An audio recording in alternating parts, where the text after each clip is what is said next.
Friends, कैसे हैं आप सब। Welcome to my YouTube channel advisor group India में आपका स्वागत है। फ्रेंड्स, आज की इस वीडियो में हम बताने वाले हैं, अगर आप अपने प्रोडक्ट को ई कॉमर्स के प्लेटफॉर्म पर यानी कि ई कॉमर्स ऑपरेटर जैसे अमेज़न, फ्लिपकार्ट, स्नैपडील या कोई भी ई कॉमर्स ऑपरेटर के प्लेटफॉर्म पर लिस्ट कराकर सेल करते हैं तो आपको किन किन बातों को ध्यान में रखना चाहिए। वैसे तो हम अपने इस यूट्यूब चैनल पर ऑलरेडी कुछ वीडियो डाल चुके हैं जिसमें हमने बताया है कि ई कॉमर्स सेलर अपनी जीएसटी की कंप्लायंस खुद से कैसे कंप्लीट कर सकता है। उनमें हमने ये भी बताया कि आप अपनी जीएसटी रिटर्न खुद से कैसे फाइल कर सकते हैं। टीसीएस यानी कि टैक्स कलेक्टेड एट सोर्सेज, जो अमेज़न या फ्लिपकार्ट कोई भी ई कॉमर्स ऑपरेटर जब भी आपका प्रोडक्ट सेल होता है तो उसमें से 1% आपका टीसीएस काट लेता है नेट वैल्यू का, तो आप उसकी कैसे रिटर्न खुद से फाइल करके जीएसटी में उसका क्लेम ले सकते हैं। यहाँ पर लेकिन इस वीडियो को बनाने का हमारा कुछ पर्पज़ अलग है, क्योंकि हमने अपने कमेंट बॉक्स में देखा कि कुछ क्वेरीज आ रही थी हमारे पास में, जिसमें ये मोस्टली पूछा गया है कि सर हमारा प्रोडक्ट सेल हो चुका है और हमने उस पर जीएसटी भी फाइनल कर चुके हैं, लेकिन वह फिर बाद में रिटर्न आया है, तो अब आखिर उसका क्या करना है। यानी कि इस वीडियो में हम आपको कुछ ऐसी डिटेल बताने वाले हैं कि अगर आपका प्रोडक्ट रिटर्न आता है तो आपको उस केस में क्या करना है। तो चलिए फ्रेंड्स, हम इस वीडियो में बात कर लेते हैं उन्हीं सभी सेलर्स के लिए कि जो अपने प्रोडक्ट को ई कॉमर्स ऑपरेटर के प्लेटफॉर्म पर लिस्ट कराकर सेल करते हैं। सबसे पहले हम उन सेलर्स की बात करेंगे जिनको अभी तक कुछ भी नॉलेज नहीं है। जी हाँ फ्रेंड्स, हम बिल्कुल इस वीडियो को शुरू से स्टार्ट करना चाहते हैं और इस वीडियो को बनाने का हमारा पर्पज़ भी यही है कि हम आपको शुरू से लेकर एंड तक पूरे कंप्लीट प्रोसीजर के बारे में इस वीडियो में समझा सकें कि आखिर ये किस तरीके से प्रोडक्ट को लिस्ट करते हैं और फिर कैसे लिस्ट करने के बाद में आपको किन किन कंप्लायंस को कंप्लीट करना है, यानी कि टोटल मैकेनिज़्म क्या होता है कि ई कॉमर्स ऑपरेटर आपके लिए वर्क कैसे करते हैं और आपकी क्या क्या रिस्पॉन्सिबिलिटी बनती है और ई कॉमर्स ऑपरेटर की क्या क्या रिस्पॉन्सिबिलिटी बनती है। तो सबसे पहले हम बात कर लेते हैं कि अगर आप बिल्कुल न्यू सेलर हैं, आपने अभी अपने प्रोडक्ट को लिस्ट किया है, तो आपको क्या क्या बातों को ध्यान में रखना चाहिए। पहली बात, जब आप अपने प्रोडक्ट को लिस्ट कर लेते हैं और आपके पास में कोई भी ऑर्डर आता है तो ई कॉमर्स ऑपरेटर आपके बिहाफ पर टैक्स इनवॉइस जनरेट करता है। जी हाँ फ्रेंड्स, देखिए यहाँ पर आपको दो बातों को ध्यान में रखना बहुत ज़्यादा ज़रूरी है। पहली बात तो ये कि एक्चुअल सेलर आप ही हैं, और अमेज़न, दूसरी बात ये कि अमेज़न, फ्लिपकार्ट या कोई भी ई कॉमर्स ऑपरेटर जिसके प्लेटफॉर्म पर आपने अपने प्रोडक्ट को लिस्ट किया है और वहाँ पर आप सेल करते हैं, वे आपके बिहाफ पर ही सेल करता है आपके एंड यूज़र तक। जी हाँ फ्रेंड्स, लेकिन एक्चुअल में सेलर आप ही माने जाते हैं। ई कॉमर्स ऑपरेटर आपके बिहाफ पर टैक्स इनवॉइस जनरेट करता है और उसके बदले आपसे कुछ कमीशन चार्ज कर लेता है, यही उसका रिवेन्यू होता है। तो फ्रेंड्स, सेलर एक्चुअल में आप ही हैं, बट आपकी जो सेल्स करा रहा है वो अमेज़न करा रहा है आपके एंड यूज़र यानी कि आपके बायर तक के पहुंचाता है। अब यहाँ पर बात करते हैं, जैसे ही आपके पास में कोई ऑर्डर आता है तो ई कॉमर्स ऑपरेटर आपके बिहाफ पर टैक्स जनरेट करता है। जिस दिन वो टैक्स जनरेट करता है उसको ही हम इनवॉइस डेट बोलते हैं, ठीक है। तो अब इसमें क्या होता है कि आपको क्या क्या चीज़ें ध्यान देनी चाहिए। जैसे ही आपके पास में ऑर्डर आया और आपके बिहाफ पर ई कॉमर्स ऑपरेटर ने टैक्स इनवॉइस जनरेट कर दिया, तो अब आपको ये टैक्स इनवॉइस कहाँ से मिलेगा। तो आपको ई कॉमर्स ऑपरेटर ने एक डैशबोर्ड प्रोवाइड करा रखा है, आप वहाँ पर जाएं और वहाँ पर जाकर आप इस टैक्स इनवॉइस को डाउनलोड कर सकते हैं। अब ये आखिर कितनी कॉपी में आपको प्रोवाइड कराया जाता है। देखिए, टैक्स इनवॉइस आपको 3 कॉपी में प्रोवाइड कराया जाता है। पहली कॉपी आप अपने बायर को प्रोडक्ट के साथ डिस्पैच कर देते हैं, दूसरी कॉपी आप अपनी जीएसटी की कंप्लायंस कंप्लीट करने के लिए अपनी फाइल में लगा लेते हैं, अपने लीगल एडवाइज़र को भेज देते हैं जीएसटी की कंप्लायंस को कंप्लीट करने के लिए, और तीसरी कॉपी आप अपने शिपमेंट पार्टनर यानी कि कोई, अगर आप अमेज़न की पर्सनल शिपमेंट यूज़ करते हैं या फिर आप अपना पर्सनल कोई कोरियर सर्विसेज यूज़ करते हैं तो वहाँ पर आप उनको प्रोवाइड करा सकते हैं। तो इस तरीके से आपको ये 3 कॉपी में आपको टैक्स इनवॉइस जनरेट किया जाता है, जिसको आपको पहली कॉपी अपने बायर को सेंड करनी है, दूसरी कॉपी आपको अपनी जीएसटी कंप्लायंस कंप्लीट करने के लिए रख लेनी है, और तीसरी कॉपी आप अपने शिपमेंट या कोरियर एजेंसी पार्टनर को भेज सकते हैं। अब इसमें करना क्या है कि आपको कुछ बातों को टैक्स इनवॉइस में ध्यान देना है। अगर आप टैक्स इनवॉइस को अपने गौर से देखेंगे तो वहाँ पर लेफ्ट हैंड साइड में टैक्स इनवॉइस के जो लेफ्ट हैंड साइड होगा वहाँ पर आपको अपनी डिटेल सभी देखने को मिल जाएगी, यानी कि सेलर से रिलेटेड सभी इन्फॉर्मेशंस वहाँ पर रहती है। जैसे सेलर्स का कंप्लीट एड्रेस है, सेलर्स की फर्म का नाम क्या है, जिससे आपने, जैसे सपोज़ कीजिए आपने किसी भी नाम से XYZ ट्रेडर के नाम से अपने आप को लिस्ट किया है ई कॉमर्स ऑपरेटर के प्लेटफॉर्म पर, तो वहाँ से आपकी फर्म का नाम मिल जाएगा, आपका कंप्लीट एड्रेस मिल जाएगा कि आपका रजिस्टर्ड ऑफिस कहाँ पर है। उसके बाद में आपका परमानेंट अकाउंट नंबर आपको देखने के लिए मिल जाएगा। टैक्स इनवॉइस के लेफ्ट हैंड साइड की हम बात कर रहे हैं। और वहीं पर आपको अपना GST रजिस्ट्रेशन नंबर भी मिल जाएगा देखने को। फिर उसके ठीक नीचे आपको ऑर्डर नंबर, ये ऑर्डर नंबर क्या होता है फ्रेंड्स, जैसे ही आपका बायर आपको ऑर्डर प्लेस करता है तो उसके बाद आपको ई कॉमर्स ऑपरेटर आपके बायर को एक ऑर्डर नंबर प्रोवाइड कराता है, जिस ऑर्डर नंबर के बेस पर ही बायर अपने प्रोडक्ट यानी कि अपने शिपमेंट को ट्रैक करता रहता है कि वो उस तक कब तक पहुंचेगा और अभी कहां तक के पहुंचा है। उसके बाद में आपको वहां पर ऑर्डर डेट देखने के लिए मिल जाएगी। अब ऑर्डर डेट और इनवॉइस डेट में क्या फ़र्क होता है, पहले ये समझ लीजिए। देखिए, ऑर्डर डेट वह डेट होती है जब आपका बायर आपके प्रोडक्ट को परचेज़ करने के लिए ऑर्डर प्लेस करता है ई कॉमर्स ऑपरेटर के प्लेटफॉर्म पर।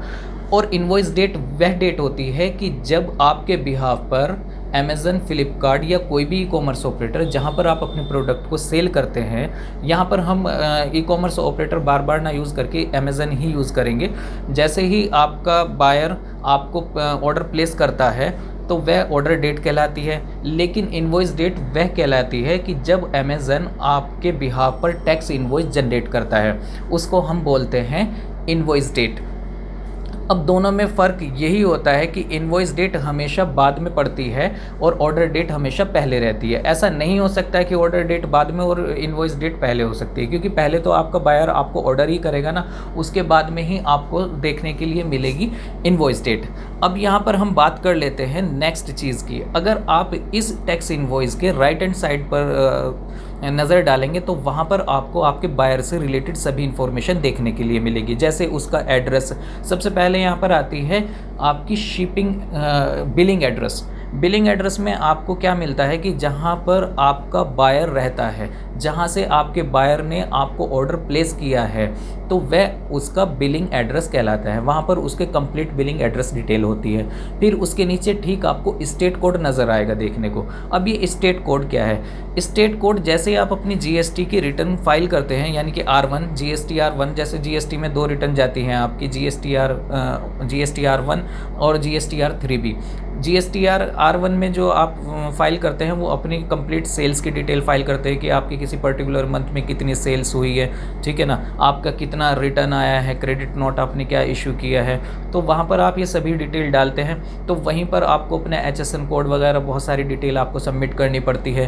तो सबसे पहले आपको क्या करना है कि बिलिंग एड्रेस में आपके बायर्स की डिटेल आ जाएगी सभी। फिर उसके बाद में स्टेट कोड जैसे ही आप आपके पास में किसी भी प्रोडक्ट के लिए ऑर्डर आता है तो आप जब उस ऑर्डर को प्लेस करते हैं कि आपका ऑर्डर विद इन स्टेट है या आउट ऑफ स्टेट है, यहाँ पर 2 बातें आपको ध्यान में रखनी चाहिए। आपका रजिस्ट्रेशन, सपोज़ कीजिए आपका जो GST का रजिस्ट्रेशन है वो यूपी का है और आपका प्रोडक्ट जो अमेज़न सेल कराता है वो आउट ऑफ द स्टेट यानी कि यूपी से बाहर सेल कराता है, तो उस केस में आपका क्या होगा कि स्टेट कोड उस जहां पर आपका प्रोडक्ट सेल किया जाएगा यानी कि आउट ऑफ यूपी, तो उस स्टेट का वहां पर कोड आपको देखने के लिए मिल जाएगा। इनके बिलिंग एड्रेस जो होगा उसके नीचे जो स्टेट कोड होता है वहां पर उस स्टेट का कोड आएगा जहां पर आपका प्रोडक्ट सेल कराया जा रहा है। फिर दूसरी बात, उसके नीचे आपको देखने के लिए मिलेगी शिपिंग एड्रेस।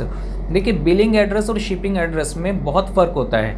अब बिलिंग एड्रेस और शिपिंग एड्रेस में क्या फ़र्क होता है? देखिए, बिलिंग एड्रेस तो वह एड्रेस होता है जहां पर आपके बायर ने आपको ऑर्डर प्लेस किया है, ठीक है, जहां पर वह रहता है। और शिपिंग एड्रेस वह एड्रेस होता है जहां पर आपका बायर अपने इस प्रोडक्ट को जो उसने आपको ऑर्डर किया है उसका शिपमेंट कराना चाहता है। शिपमेंट मतलब कि जहां पर वह उस प्रोडक्ट को डिस्पैच मतलब सेंड कराना चाहता है। कभी कभी ऐसा होता है कि हम अपने फ्रेंड को गिफ्ट करना चाहते हैं, तो लेकिन हम सपोज़ कीजिए हम यूपी में रहते हैं और हमारा फ्रेंड रहता है दिल्ली में, तो अब उसमें क्या होगा कि हमारा जो बिलिंग एड्रेस होगा वो यूपी का होगा, बट हम शिपमेंट जो कराना चाहते हैं वो दिल्ली में अपने फ्रेंड के यहाँ पर कराना चाहते हैं, तो उस केस में शिपिंग एड्रेस हमारा बिलिंग एड्रेस से डिफ़र हो सकता है। अब इसी तरीके से आपके शिपमेंट के नीचे भी स्टेट कोड आपको देखने के लिए मिल जाएगा। अब स्टेट कोड में भी आपको वही स्टेट कोड डालना पड़ेगा जहाँ पर आप अपने प्रोडक्ट का शिपमेंट करा रहे हैं। जैसे सपोज़ कीजिए हम यूपी में रहते हैं, हमने अपने फ्रेंड जो हमारा दिल्ली में रहता है हम उसको गिफ्ट कराना चाहते हैं, तो अब यहाँ पर शिपिंग एड्रेस क्या होगा, दिल्ली होगा, और स्टेट कोड भी वहाँ पर दिल्ली का ही डलेगा। जैसे दिल्ली का स्टेट कोड 07 होता है और यूपी का जो स्टेट कोड है वो 09 होगा। तो बिलिंग एड्रेस में अगर स्टेट कोड की बात करें तो 09, और शिपिंग एड्रेस में अगर हम बात करते हैं तो जो दिल्ली का होगा वहाँ पर 07 आपके लिए एप्लीकेबल होगा। उसके नीचे सबसे मोस्ट इम्पॉर्टेंट जो आपके लिए चीज़ होती है वो इनवॉइस नंबर होता है। जी हाँ फ्रेंड्स, आपको देखने के लिए मिल जाएगा इनवॉइस नंबर। यहाँ पर कुछ सीरीज़ अमेज़न फ्लिपकार्ट की अपनी अपनी एक अलग सीरीज़ होती है, जैसे IN करके IN-224-1 समथिंग इस तरीके से हो सकता है, जैसे IN-01 इस तरीके से आपको इनवॉइस जनरेट कर सकता है। अब इस इनवॉइस के नंबर के बेस पर ही आप जब अपनी GSTR-1 फाइल करते हैं तो वहाँ से आपको एक टैब देखने को मिलती है जहाँ पर आप total number of documents issued in a particular month देखने के लिए वह कॉलम मिल जाता है। अब उसमें आपको करना क्या है कि वहाँ पर आपने जिस पर्टिकुलर मंथ में आपने टोटल नंबर ऑफ इनवॉइस यानी कि जितने आपने प्रोडक्ट की सेल्स की है उसके जितने आपके इनवॉइस हुए हैं वहाँ पर आपको उनके नंबर डालने पड़ते हैं। तो वहाँ से टोटल कैलकुलेट होकर आ जाता है कि भैया इस मंथ में इतने इनवॉइस इशू किए गए हैं। सपोज़ कीजिए कि अगर हमारे केस में इनवॉइस जो हमारा पहला इनवॉइस है IN-01 है और हमारा लास्ट इनवॉइस जो है IN-05 है, तो यानी कि इस सिचुएशंस में हमें वहाँ पर 5 इनवॉइस देखने के लिए मिलेंगे। Total number of documents issued in a particular month जब हम अपनी GSTR-1 फाइल करेंगे। अब अगर सपोज़ कीजिए हमारा IN-03 रिटर्न आ गया है, क्योंकि जैसे ई-कॉमर्स ऑपरेटर सेलर जानते हैं कि उनके प्रोडक्ट रिटर्न भी काफ़ी आते हैं। ये प्लेटफॉर्म होता ही ऐसा है क्योंकि वहाँ पर आप कुछ कंडीशंस रखते हैं कि भाई अगर आपको प्रोडक्ट हमारा पसंद नहीं आता तो आप अप्रूवल बेसिस पे बेचते हैं कि 30 डेज़ की आप रिटर्न कर सकते हैं। 30 दिन के अंदर अंदर आप प्रोडक्ट को अगर आपको पसंद नहीं आता तो उस केस में आपकी काफ़ी रिटर्न भी आती है। ये माइंड में आपको सबसे पहले रख लेनी चाहिए। अगर आप न्यू सेलर हैं तो आपको सबसे पहले ये माइंड में ज़रूर रखना है कि आपका कुछ ना कुछ प्रोडक्ट ज़रूर रिटर्न आएगा, क्योंकि ये प्लेटफॉर्म ही ऐसा होता है। वहाँ से कस्टमर जो आपसे माल बाय करता है, परचेज़ करता है, तो वो अप्रूवल बेसिस पे ही ज़्यादा करना चाहता है, क्योंकि वो देखना चाहता है कि आपका प्रोडक्ट वाकई में यूज़फुल है या नहीं है, या कोई डिफेक्ट तो नहीं है। अगर उसमें आपके प्रोडक्ट में कोई डिफेक्ट मिलता है या यूज़फुल उसको नहीं लगता है कि जैसा उसने फ़ोटो में देखा है, जैसा उसे ई-कॉमर्स वेबसाइट पर दिखाया गया है वह ऐसा प्रोडक्ट नहीं है, तो वो आपको विद इन 30 डेज़ जो भी आप कंडीशंस वहाँ पर रखते हैं 10 दिन, 7 दिन, 30 दिन के अंदर अंदर आपको प्रोडक्ट आपका वापस मिल जाता है। तो उस केस में आपकी सेल्स रिटर्न हो जाती है। यहाँ पर हम आपको मोस्ट इम्पोर्टेंट तो कंसेप्ट हम इस वीडियो में आपको यही समझाने वाले हैं। ज़्यादातर हमारे पास इसी चीज़ से रिलेटेड कंप्लेंट्स आई हैं कि सर हमें ये बताइए कि अगर हमारा प्रोडक्ट रिटर्न आता है तो हमें उसमें क्या करना है, क्योंकि हम GST रिटर्न भी फाइल कर चुके हैं उस रिटर्न पर, लेकिन बाद में हमारा रिटर्न फाइल करने के बाद में प्रोडक्ट वापस आया है, तो अब आपको क्या करना है। तो यहाँ पर इस वीडियो में हम आपको ये भी बताएंगे। तो सबसे पहले तो हम आपको टैक्स इनवॉइस में क्या क्या चीज़ें देखने को मिलती हैं यहाँ पर डिटेल में समझा रहे हैं, क्योंकि ये नए सेलर जो होते हैं अपने प्रोडक्ट को लिस्ट करते हैं इन प्लेटफॉर्म पर, तो उनको इन चीज़ों की डिटेल नहीं मालूम होती। सबसे पहले आप इनवॉइस को पढ़ना सीखिए कि इनवॉइस में आखिर क्या क्या डिटेल दी गई हैं और उनका क्या क्या मतलब है। तो हम बात कर रहे थे इनवॉइस नंबर की। तो जैसे IN-01 करके हमारा पहला इनवॉइस है उस महीने में, और लास्ट जो इनवॉइस पड़ता है हमारा IN-05, यानी कि 5 इनवॉइस हमने 5 प्रोडक्ट ही सेल्स किए हैं, उनमें से IN-03 हमारा रिटर्न आ जाता है। तो जब आप GSTR-1 फाइल करेंगे और वहाँ से आपको एक टैब देखने के लिए मिलती है total number of documents issued in a particular month, तो वहाँ पर आप जाएंगे और वहाँ पर आप इनवॉइस नंबर IN-01 डालेंगे फर्स्ट इनवॉइस, और लास्ट इनवॉइस फ्रॉम और टू वहाँ पर ऑप्शन आपको देखने के लिए मिलेगा। फ्रॉम में IN-01 करके डालेंगे और टू में IN-05 5 करके डालेंगे और रिटर्न के ऑप्शंस में वहाँ पर आपको IN03 डालना है, तो उस केस में आपके नेट इन्वॉइस नंबर निकल कर आ जाएंगे 4। तो ये आप टैक्स डिपार्टमेंट को बता देंगे भाई हमारे 5 प्रोडक्ट सेल हुए थे जिसमें से IN03 करके एक प्रोडक्ट है जो हमारा रिटर्न आ चुका है, तो उस केस में हमारे 4 ही नेट इन्वॉइस बनते हैं जो हमने इस पर्टिकुलर मंथ में सेल्स की है।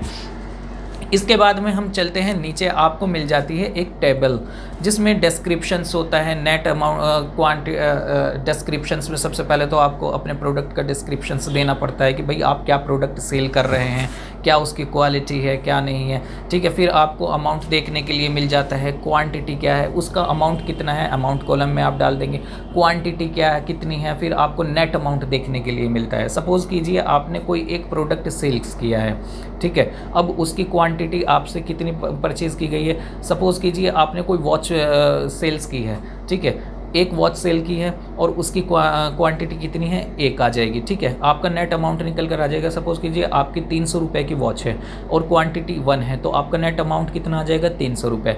अब आपके ऊपर टैक्स डिफाइन किया जाएगा, टैक्स रेट आती है आपके ऊपर। देखिए टैक्स रेट जो डिटरमाइन की जाती है वो आपके HSN कोड के बेस पर की जाती है। अब ये HSN कोड क्या होता है, देखिए ये एक अमेरिकन सिस्टम है जो कि GST आने के बाद में हमारी इंडिया में फॉलो किया गया है। इसकी फुल फॉर्म होती है हार्मोनाइजिंग सिस्टम एंड नॉमेनक्लेचर। तो इसमें क्या होता है कि HSN कोड जो होता है उसके बेस पर ही आपके प्रोडक्ट के ऊपर कितनी टैक्स रेट एप्लीकेबल की जाएगी ये डिसाइड किया जाता है। हर प्रोडक्ट का HSN कोड अलग अलग होता है। सपोज़ कीजिए आपका HSN कोड 4419 है, आप वुडन आर्टिकल में डीलिंग करते हैं और आपकी जो वॉच है वो वुडन आर्टिकल में आती है, ठीक है, तो उसमें क्या होगा कि आपके ऊपर 12% रेट एप्लीकेबल होगी।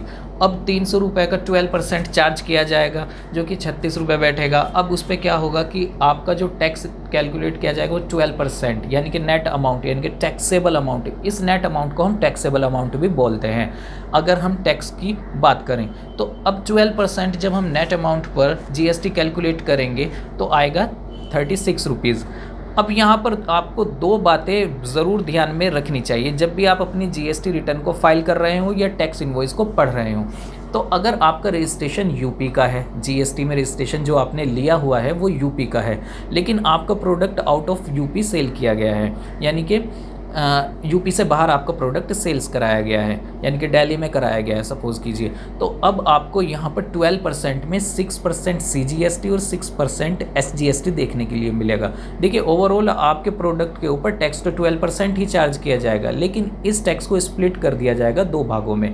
पहला होता है CGST और दूसरा होता है SGST, और इक्वल अमाउंट कैलकुलेट की जाएगी इनके ऊपर, यानी कि 12% का हाफ क्या होता है 6%, इसी तरीके से 12% का हाफ 6% CGST और इसी तरीके से SGST चार्ज किया जाएगा। तो इसी तरीके से 18 रुपये तो 18 रुपीज़ तो आ जाएगा CGST और 18 रुपीज़ आ जाएगा आपका SGST।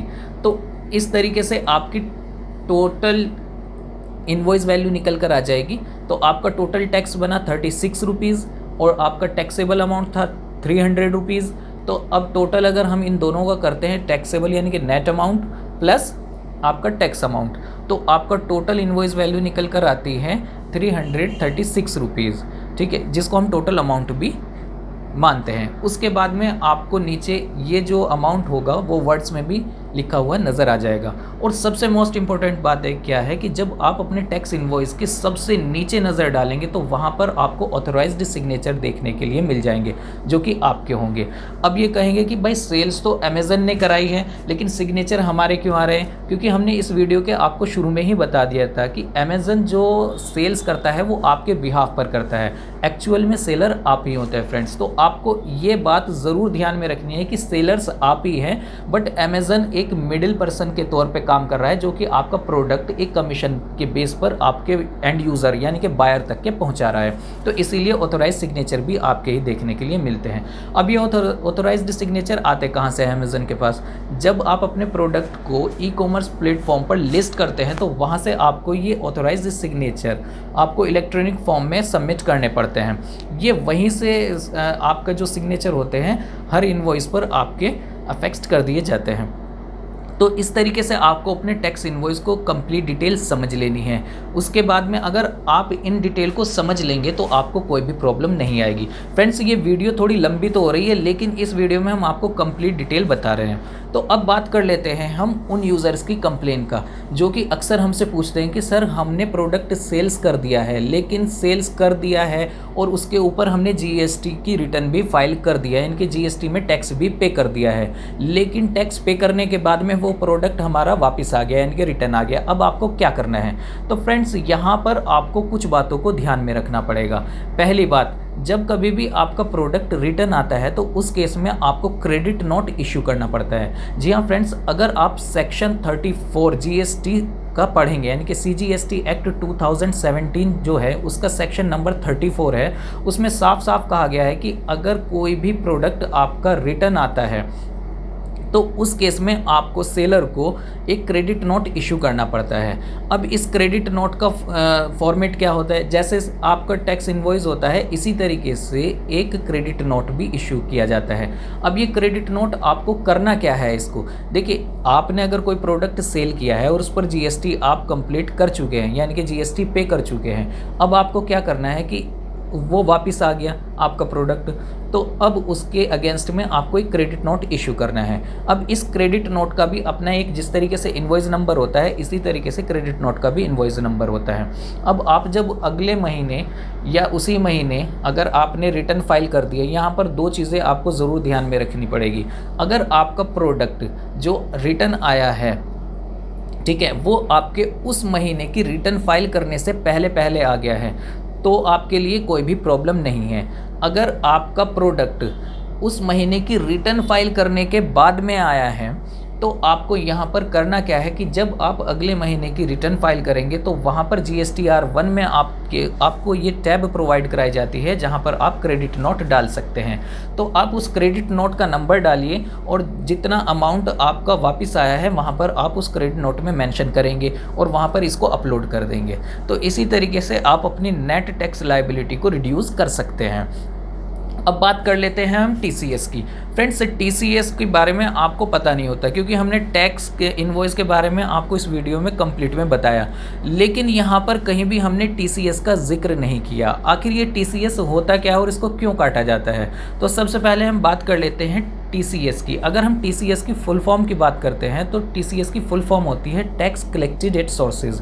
जी हाँ friends, government e commerce operator को एक इंस्ट्रक्शंस देती है कि ई कॉमर्स ऑपरेटर, अगर हम लीगल कंप्लायंस की बात करते हैं, लीगल प्रोविज़न की बात करते हैं, तो ई कॉमर्स ऑपरेटर आपका TCS काटता है अंडर सेक्शन 51।